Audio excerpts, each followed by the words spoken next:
कहानी खोया हुआ खजाना। एक बार की बात है। एक छोटे से गांव में एक गरीब किसान रमेश अपनी पत्नी और छोटे बच्चे के साथ रहता था। उसकी जिंदगी काफी मुश्किलों से भरी थी, लेकिन वह ईमानदार और मेहनती था। उसके पास केवल एक छोटा सा खेत था, जिससे उसका गुजारा मुश्किल से चलता था। एक दिन जब रमेश खेत में काम कर रहा था, उसने एक पुरानी धातु की वस्तु पर अपनी फावड़ा मार दी। उसने फावड़ा हटाया और देखा कि वहां एक पुराना मिट्टी का घड़ा था। रमेश ने घड़े को उठाया और जब उसने उसे खोला तो उसकी आंखें फटी की फटी रह गईं। घड़े में सोने के सिक्कों से भरा हुआ था। रमेश को अपनी किस्मत पर विश्वास नहीं हुआ। वह घड़ा लेकर तुरंत घर आया और अपनी पत्नी को दिखाया। दोनों ने खुशी से झूमते हुए सोचा कि अब उनकी जिंदगी बदल जाएगी। परंतु रमेश को कुछ खटक रहा था। उसे डर लग रहा था कि अगर गांव के लोगों को इस खजाने के बारे में पता चल गया तो वे उसे लूट सकते हैं या उसे नुकसान पहुंचा सकते हैं। उसने सोचा कि इस खजाने को छुपा देना ही सही रहेगा। रमेश ने खजाने को अपने घर के पीछे वाले आंगन में एक गड्ढा खोदकर दफना दिया। उसने किसी को भी इस बारे में नहीं बताया, यहां तक कि अपने सबसे करीबी दोस्तों को भी नहीं।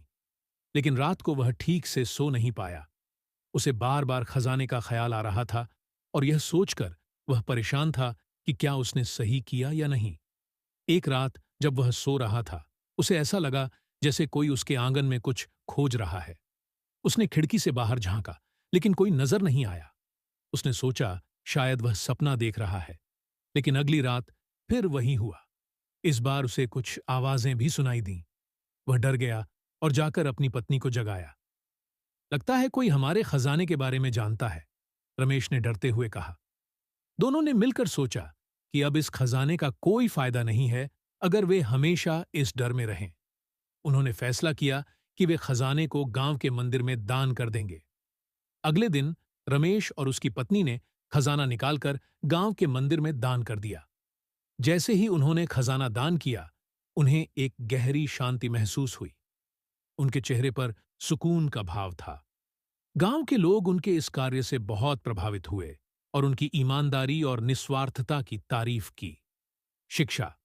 इस कहानी से हमें यह सीख मिलती है कि अगर कोई चीज आपकी शांति और खुशहाली छीन ले, तो वह चाहे कितनी भी कीमती क्यों ना हो, उसका त्याग कर देना ही सही होता है।